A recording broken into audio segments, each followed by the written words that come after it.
14절 베드로전서 4장 14절에 보면 너희가 그리스도의 이름으로 치욕을 당하면 복 있는 자로다 하였습니다. 그리고 영광의 영 하나님의 영이 너희 위에 계심이기 때문에 그렇다고 우리에게 가르쳐주고 있습니다. 우리가 잘 아는 링컨 대통령이 어느 날 시골길을 걷고 있었습니다. 한 농부가 말을 모아서 쟁기로 밭을 갈고 있었습니다.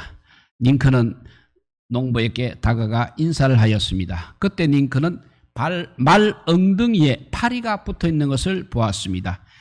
파리가 말을 귀찮게 하는 것이 분명하게 보였던 것입니다.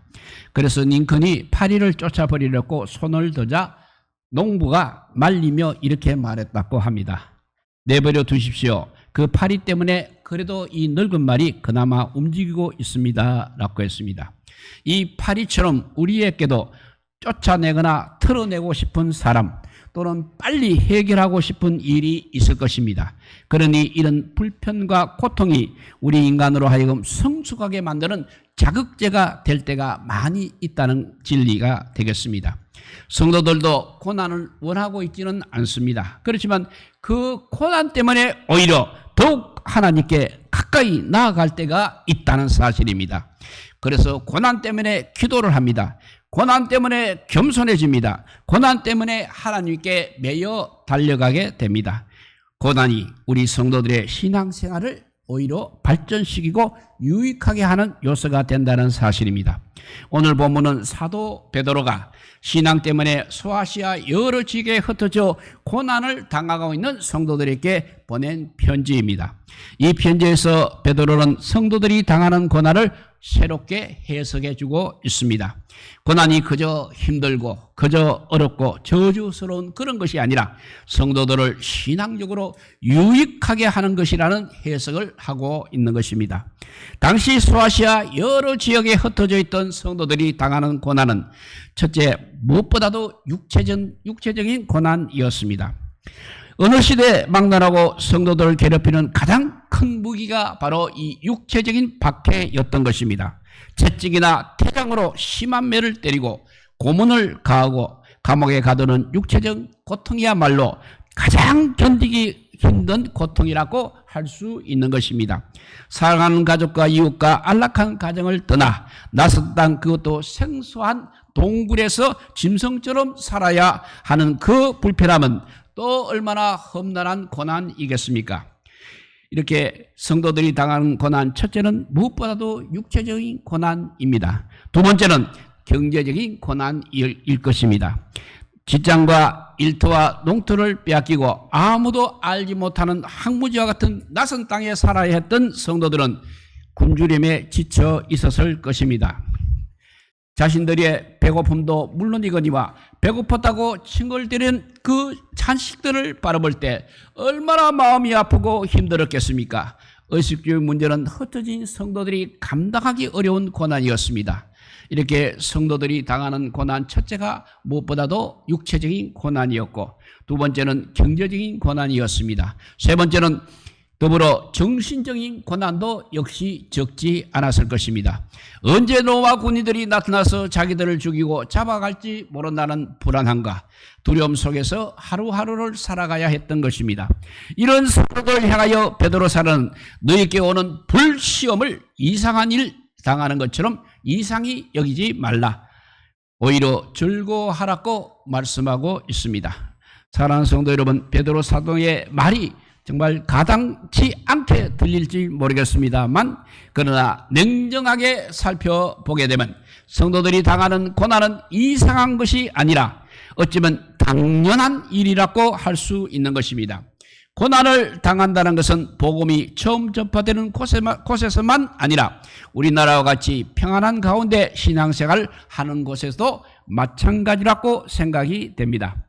그래서 주님께서는 요한복음 16장 33절에 세상에서 너희가 환난을 당하나 담대하라 내가 세상을 이기었노라고 말씀하셨습니다. 내가 세상을 이겼다는 이 말씀이 주어지기는 했지만 세상에서는 환난을 당한다는 것이 우리 주님의 말씀인 것입니다. 세상에서 믿음으로 살아가려면 정말 많은 환난과 많은 어려움을 당한다는 것이 우리 주님의 솔직한 진단인 것입니다. 왜냐하면 세상과 구별된 삶을 살아야 하기 때문이고 우리의 대적 마귀가 항상 삼킬 자를 찾고 있기 때문인 것입니다. 그런 면에서 환난을 당할 때 이상한 일 당하는 것 같이 이상히 여기지 말라는 것은 오늘 우리에게도 역시 해당되는 말씀이 되겠습니다. 예수님을 잘 믿고 신앙생활을 아무리 잘해도 얼마든지 시련은 찾아올 수 있는 것입니다. 우리가 예수님을 믿는다고 고난이 우리를 절대 피해가지 않는 것입니다. 성도도 병듭니다. 그리스도인들도 늙습니다. 성도들도 역시 실패할 수 있는 것입니다. 성도라고 사기를 안 당하고 시험에 안 떨어지고 암에 안 걸린다는 보장은 없는 것입니다. 그러기에 성도는 고난이 없기를 바라는 것이 아니라 그 고난을 어떻게 잘 극복하느냐에 관심과 지혜를 가져야 하는 것입니다. 오늘 베드로 사도는 성도들이 고난을 어떻게 이기고 어떻게 극복할 수 있는가를 우리에게 말씀하고 있습니다. 오늘 베드로 사도를 통하여 주시는 말씀으로 우리들이 당하는 고난, 앞으로 얼마든지 당할 수 있는 그 고난을 잘 극복하고 승리한 삶이 될 수 있기를 주님의 이름으로 축복드립니다. 먼저 사도 바울은 고난의 의미를 잘 알아야 한다고 말씀하고 있습니다. 12절 말씀을 보면 성도에게 닥치는 불시험, 그것을 너희를 연단하려고 하는 시험이라고 해석을 하고 있습니다. 그러니까 불시험은 말 그대로 불같은 시험을 말하고 있습니다.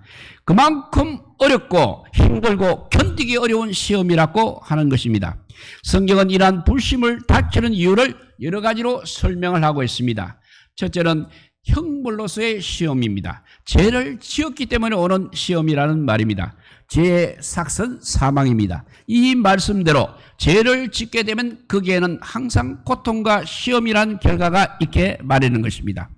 두 번째 시험은 하나님의 징계라고 설명을 하고 있습니다.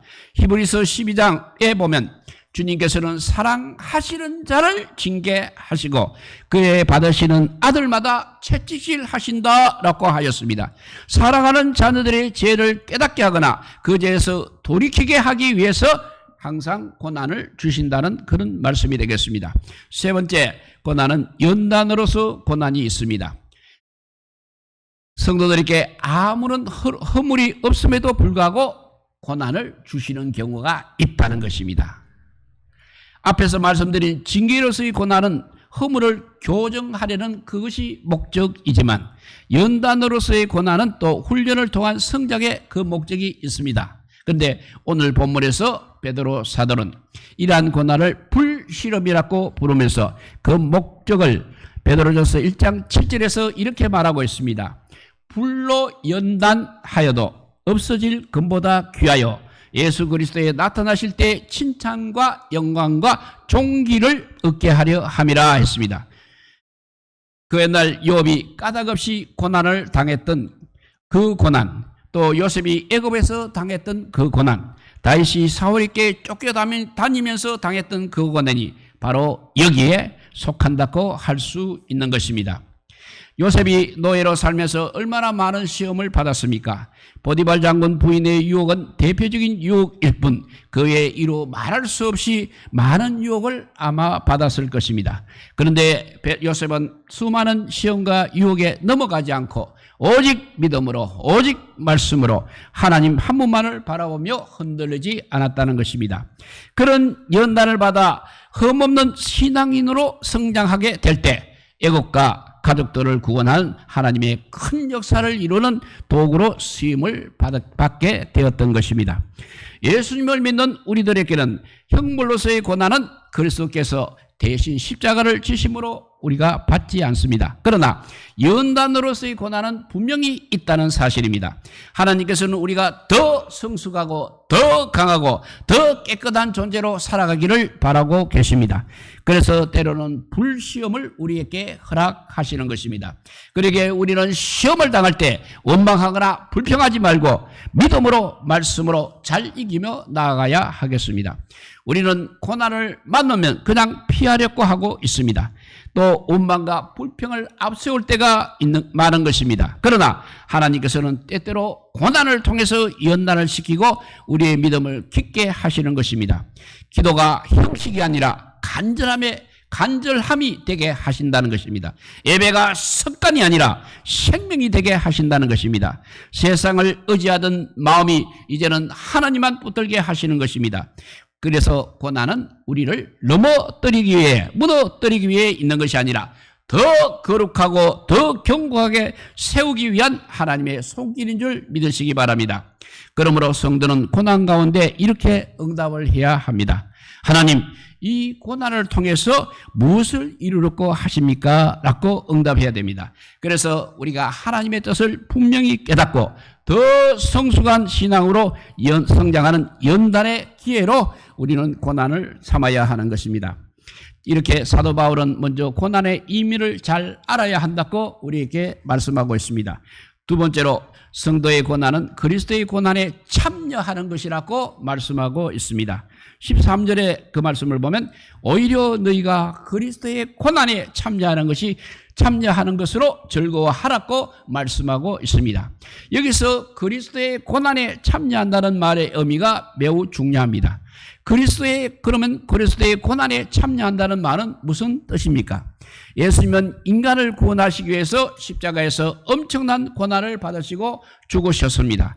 주님의 그 대속의 십자가를 통해서 누구든지 예수님을 믿기만 하게 되면 구원을 받게 되었습니다. 예수 그리스도의 고난은 인간으로 하여금 사망에 이르지 않고 영원한 생명을 얻게 하셨습니다. 그런 주님께서 주님을 따르는 제자들을 향해서 아무든지 나를 따라오려거든 자기를 부인하고 자기 십자가를 지고 나를 따르라고 말씀하셨습니다. 그리스도인들은 고난을 받은 예수 그리스도를 따라가는 사람들입니다. 고난을 받은 주님을 따라가면서 고난의 삶을 통해서 예수님의 뜻을 이루어가는 사람들입니다. 그런 면에서 우리가 믿음 때문에 당하는 아픔은 바로 예수님의 길을 따라가는 증거가 된다는 것입니다. 세상은 성공하면 박수를 칩니다. 그렇지만 하나님께서는 고난 속에서도 끝까지 믿음을 지킨 사람을 아주 귀하게 여기십니다. 신앙 때문에 손해를 본 적이 있거나 정직하게 살다가 억울했던 적이 있으십니까? 믿음을 지키려다가 외로운 적이 있었다면 그것이 바로 예수 그리스도의 뒤를 따라가는 것입니다. 예수 그리스도의 고난에 참여하는 것입니다. 그것을 믿으면서 즐거워할 수 있기를 바랍니다. 사도 베드로는 고난받은 소아시아 그리스도인들을 향하여서 너희가 지금 예수 그리스도의 고난에 참여하고 있다고 말씀하고 있습니다. 예수 그리스도의 고난에 참여하고 예수 그리스도의 뒤를 따라가고 예수 그리스도를 닮아가고 있다고 말씀하고 있는 것입니다. 이것보다 더 귀하고 더 아름다운 신앙생활이 어디 있겠습니까?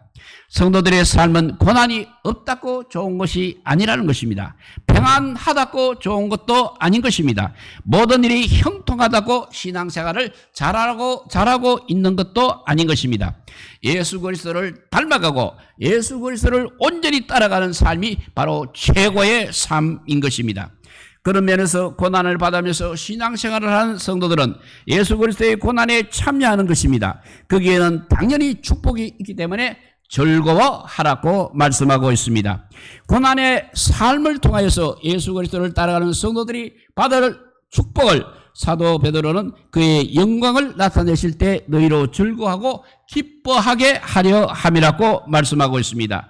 이 말은 우리의 고난은 그 고난 자체로 끝나지 않는다는 그런 말입니다. 예수 그리스도의 고난에 참여하는 자들은 그 고난이 절대 무의미하지 않다는 것입니다. 예수 그리스도인의 최고의 축복은 마지막에 우리 주님의 영광에 동참하는 축복이 최고의 축복입니다. 그날의 주님의 상급과 칭찬을 받는 축복인 것입니다. 이 축복이 주님의 고난에 동참하는 성도들에게 반드시 임한다는 것입니다. 고난이 없고 그저 평안한 삶만 계속되다면 우리가 끝까지 성취할 수 있겠습니까? 아라비아 속담에 맑은 날만 계속되면 사막이 된다는 말이었습니다. 고난이 없이 이렇게 평안한 삶만 살게 된다면, 평안한 삶만 계속된다면 그것은 결코 복이 될 수 없다는 의미입니다. 최후의 승리자가 될 수 없다는 의미입니다. 끝까지 믿음을 지키고 승리하기 위해서는 때로 흐린 날도 필요하고 비바람이 부는 날도 필요하다는 것입니다. 고난을 당하고 힘들 때 우리는 자신의 믿음을 돌아보며 주님의 영광에 참여하는 축복을 누리게 되는 것입니다. 예수 그리스도의 고난에 참여한다는 것이 얼마나 큰 축복인지를 우리 다시 한번 깨닫고 어떠한 고난 속에서도 끝까지 믿음을 지키고 끝까지 주님을 따라가는 우리 모두의 삶이 될 수 있기를 다시 한번 축복드립니다. 이렇게 사도 베드로는 먼저 고난의 의미를 잘 알아야 한다고 말씀했습니다. 두 번째로 성도의 고난은 바로 그리스도의 고난에 참여하는 것이라고 말씀하고 있습니다. 세 번째로 고난 가운데 그리스도 영이 항상 우리 위에 임하고 계신다고 말씀하고 있습니다. 성도들이 당하는 고난은 연단이요, 예수 그리스도의 고난에 참여하는 것, 동참하는 것이요, 뿐만 아니라 세 번째는 하나님의 영이 우리 위에 계심이 고난이라고 말씀하고 있습니다. 14절 말씀을 보면 너희가 예수 그리스도의 이름으로 치욕을 당하면 복 있는 자로다. 영광의 영 곧 하나님의 영이 너희 위에 계심이라고 말씀하고 있습니다. 고난과 고통을 당할 때 우리는 하나님께서 나와 함께 하지 않으신다고 생각할 때가 종종 있을 것입니다. 하나님께서 함께 하시지 않기 때문에 바로 이런 고난과 고통이 왔다고 그렇게 생각을 하기가 쉽습니다. 그러나 사도 베드로는 신앙 때문에 고난받고 고통받는 성도들을 향하여 하나님의 영이, 영광의 하나님의 영이 너희와 함께 계신다고 말씀하고 있는 것입니다. 성령님은 편안함 속에서만 역사하시는 분이 아니십니다. 오히려 눈물의 자리, 외로운 자리, 인내의 자리에서 더욱 깊이 우리를 붙들고 계시는 것입니다. 우리를 그때 도우시고 우리에게 그때 은혜를 베풀어 주십니다. 이기게 하시고 승리하게 하십니다. 우리가 약할 때 성령님은 우리를 강하게 역사하십니다.